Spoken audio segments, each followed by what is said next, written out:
Over here we've got Kurt with a kite down. Crazy Kurt telling this guy what to do, teaching him a lesson. Down here we have the Sargasso seaweed.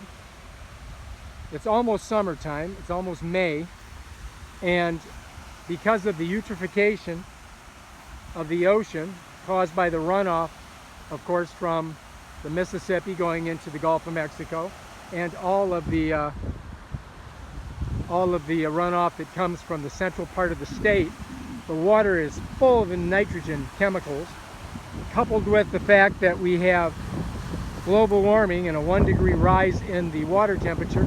Now we get to have this seaweed all year long.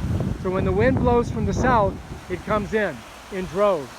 And this is all up and down the coast of Florida. So this right here is a disaster for the tourist industry, an absolute disaster.